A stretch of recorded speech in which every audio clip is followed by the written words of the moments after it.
ibintu bya DJ Sonia noneho bihinduye isura ni ukwitonda bya hatari. Sasa ikirego kiregwamo abantu batanu cyamaze kugezwa muri RIB. Ibi bikaba bibaye rero ngira ngo mwese murabizi ko ku munsi w'ejo aribwo hatangiye gushyirwa hanze amajwi ndetse n'amakuru avuga ko ngo DJ Sonia yasambanyijwe mu bwiherero bw'akabari. Igihe rero kaba yaragiye ngo gucurangira mwako kabari. Ako kabari ntabwo ndi kwibuka neza rero ngari Paddock, ntabwo mbyibuka neza ko ako kabari gaherereye Kicukiro. Ngira ngo amakuru mwagiye muyumva ko herezo amajwi hari n'umuntu urimo gutanga ubuhamya ngo ukuntu byagenze. Ngira ngo abantu ukoresha imbaho nyambaga cyane ku munsi w'ejo mwagiye mubyumva. Twize cyane rero ko abantu mutabyukaga, ngira ngo mwabyumvise ko bavugaga ko ngo ari igikorwa cyamaze iminota 40 icyo gihe DJ Sonia yari kumwe n'umukire mu bwiherero. Igihe ngo kandi bari bafite ngo uwari ushinzwe kubarindira umutekano. Gusa nyuma y'ibyo byose rero byatangajwe uyu munsi nibwo DJ Sonia yahakanye ibyo ngibyo, avuga ko ari abantu barimo bitangaza bagamije kumuharabika ndetse no kumugirira nabi. Nyuma ko rero DJ Sonia atangaje ibyo ngibyo akomeje avuga ko ngo ikibazo cyo gusebwa ndetse no guharabikwa ntabwo ngari cyo ngubu, ngubwo iki kibazo kimaze imyaka 4 kuko ngo guhera mu mwaka wa 2023 kugeza mu mwaka turimo 2026 ngo yatanze ibirego bitandukanye muri RIB, ariko kugeza kuri ngubu nta gisubizo afata nk'igihagije yigeze abona. DJ Sonia rero atangaje ibi ngibi agira ati ibintu byose bagiye bavugaho nagiye mbitanga muri RIB, gusa nyuma yaho maze kubona ko bimaze gukomera nibwo natangiye no kubivuga ku mugaragaro kugira ngo abantu bamenye ibintu ndi kunyuramo. Harabona ajyanye muri RIB ariko sinigeze mbona bakurikiranwa. Ubu ndasaba rero ko ibyo birego byakurikiranwa kuko ibi bintu bimaze gufata indi ntera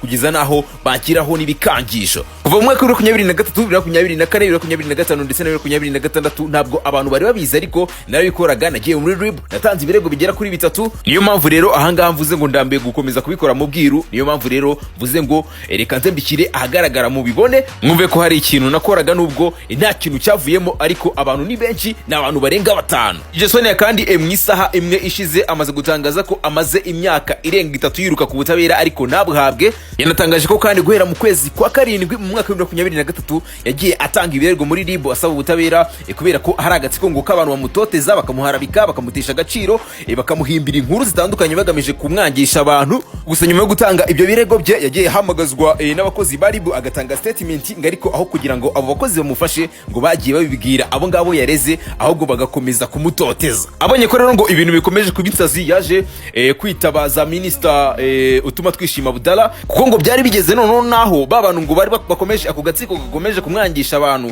ngo noneho ngo bari batangiye no kujya bajya no kubakoresha be bakamamwangisha, ndetse icyo gihe noneho ngo bari batangiye no kwinjira mu muryango. Icyo gihe rero ngo yasabye ubufasha Minister Utuma Twishima Abdallah kuko ngo abamuharabika baba muri ministeri ayoboye. Ngo gusa icyo gihe Minister nta kintu yigeze amufasha, ahubwo yamusabye ko ngo yasubira muri RIB. Inshuro ya kabiri rero ngo DJ Sonia yongeye gusubira muri RIB, noneho asubirayo ngo ari kumwe n'umunyamategeko we cyangwa se umwavuka we. Icyo gihe rero ngo kirego cye cyakiriwe tariki 26 mu kwezi kwa 7 mu mwaka washize 2025. Icyo gihe rero DJ Sonia ngo yashinjaga ako gatsiko karimo kamwangiriza izina kuba ngo karagendaga kamushinja ko arwaye indwara zidakira, noneho batangira no guhimba inyandiko cyangwa se ziriya amachats, barangiza bakazimwitirira, noneho barangiza bakazikwirakwiza ku mahoranyambaga. Bamaraga rero ngo gukora ibyo byose bamutumaga ngo abandi bantu bagenda bigamba ko bazamwumvisha, bamwe ngo bakanamusaba amafaranga kugira ngo bahagarike kumusebya, ngo kugira ngo noneho ngo bahite bakora agatsiko noneho ngo kumurwanirira aho kumusebya. Kugeza rero ngo mu ntangiriro z'iki cyumweru ubwo hatangirwaga guhimba izindi nkuru ngo arizo ziriya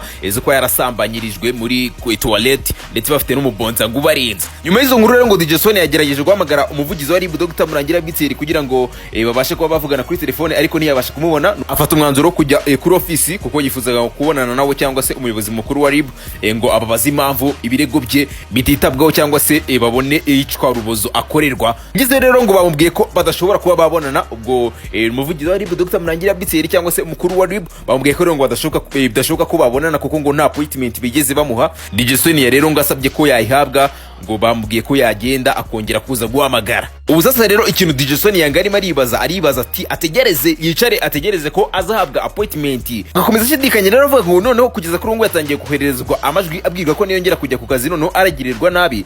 Nakibaza rero ngo niba yahunga cyangwa se wenda yafata umwanzuro agatabazanya kuba perezida wa Repubulika. Ngo muri make yabuze ikintu na kimwe yakora kugira ngo ahabwe ubutabera kuko amaze imyaka myinshi egera kuri ne yose ashaka ubutabera. Nanone ariko natwe tukibaza tuti DJ Sonia koko niba atanga ikirego cye kandi impapuro zirahari zigaragaza koko atanga ibirego bye guhera mu mwaka wa 2023 bigaragaza ko yatangaga ikirego, bigenda bite kugira ngo uyu mwana ntahabwe ubutabera? Ngayo nguko rero ubwo no gutegereza tukareba aha ibintu birimo birerekeza. Inkuru ni ukuyivuza tukagenda tugaruka ku mpinduka zose ziragenda zibaho. Ngayo nguko njyo ndi Mideli w'Abanyarwanda.